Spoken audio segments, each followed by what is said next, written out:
Hey LEGO fans, welcome back to my LEGO Backlog of Shame, the series where I build more, buy less, and I'm not wearing hockey pads. We're back in Gotham City for another Batmobile battle with two brand new contenders. In one corner, we have the Batmobile from Batman and Robin, a neon-powered machine from one of the most infamous Batman movies ever made. And in the other corner, we've got the Dark Knight Tumbler, a military-grade tank from one of the most celebrated superhero movies of all time. These builds come from two very different eras of Batman. We're talking about the franchise's highest highs and lowest lows, creatively, critically, and commercially. But will all that translate into the LEGO builds? Let's find out. Like always, I'll be rating each build in 4 key categories: build experience, play features, display ability, and value. But enough talk, let's jump into the review and see which Batman claims the cowl. Like last episode, I won't be repeating full build names throughout the review. If I did, I'd be saying Batman and Batmobile way too many times. So for this review, the Batman and Robin build will just be called the Bar, and the Dark Knight build will be called the Tumbler. It's much easier for me, so I hope you understand. Also, like last episode, the Bar is part of the legendary Batmobile collection, and the Tumbler isn't. I included the Tumbler for a few reasons. 1, I love the Dark Knight movie. 2, I wanted to do more Batman episodes. And 3, the actual vehicles are roughly the same size when they're built, so I do think it's okay to compare the two. The Tumbler does come with extra playset elements that the Bar doesn't though, so for this review, I will be doing my best to just look at the actual Batmobiles themselves. That's also why in the next segment, I do want to talk about value first and kind of go out of order. It's important to acknowledge the price difference when you're comparing these builds head to head. I wanted to start with value because this battle is not apples to apples. The Bar comes in at 272 pieces for $30. The Tumbler costs double that at $60 for only 429 pieces. Looking strictly at price per piece, the Bar wins at 11 cents per piece compared to the Tumbler's 14. I think it's important to acknowledge that when you're comparing two sets at very different price points. While I personally like the Tumbler for many reasons that you'll hear very soon, you can actually get two different Batmobiles from this new line compared to one older Tumbler set. The extra pieces and minifigs definitely improve the build experience and look of the Tumbler, but the Bar simply wins hands down. Looking strictly at the build itself, the Tumbler was way more fun to put together. It's more of a tank than a car, which led to some enjoyable departures from the usual LEGO vehicle build techniques that I've seen through all my LEGO City builds. It also had a lot fewer stickers. On the other hand, the Bar had me scratching my head a few times. I'll take the L on that. I kept making small mistakes.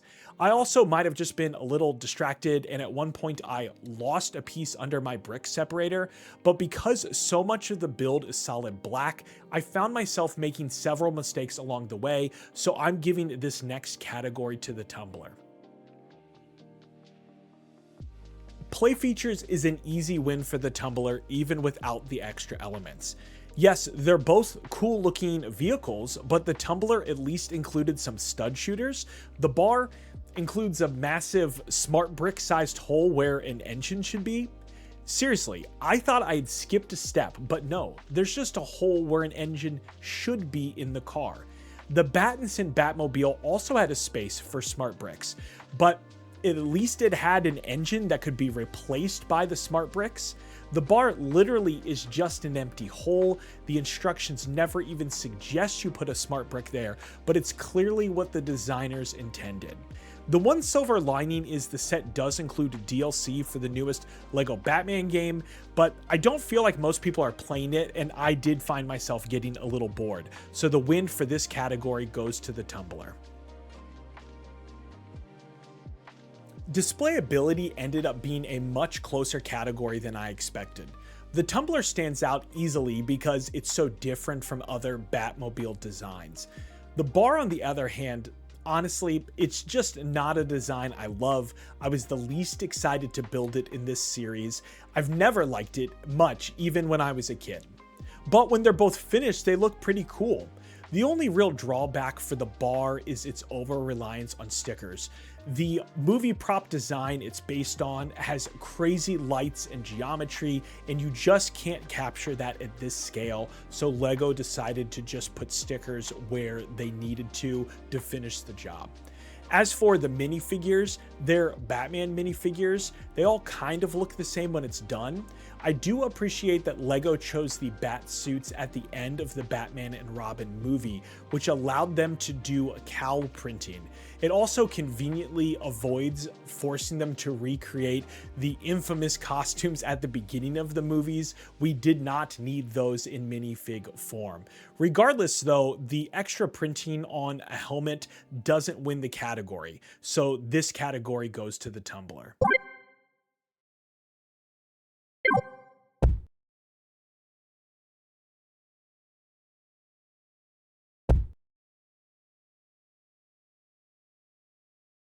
So the Tumbler takes the win in this battle. Was it a fair fight? Look, I tried to make it as fair as possible, but the Batman and Robin Batmobile just couldn't keep up. It's strangely fitting that the Batmobile based on the weakest Batman movie also had some of the biggest design issues I've seen this year. Like, I get being inspired by the source material, but just like that movie, I'd skip this build. On the other hand, the Tumbler delivered where it counts. It's a really satisfying build, it looks great on display, and even at a higher price point, it's a better spend for most collectors. If you want to see more Nerdverse content, make sure to check out episode 1 of Time Trials on the I Got Bricks YouTube channel. I'll make sure to link it below. I had the honor of racing JJ in a fun LEGO build challenge, and episode 1's out now. No spoilers for episode 2, but JJ will be building Zoe's Time Owl from LEGO Dreams. And if you've been curious about that theme, what I think is probably the most underappreciated theme LEGO has today, stick around on this channel. Over the next few episodes, I'll be working through a lot of my Dreams backlog. As always, thanks for watching, and I'll see you in the next build.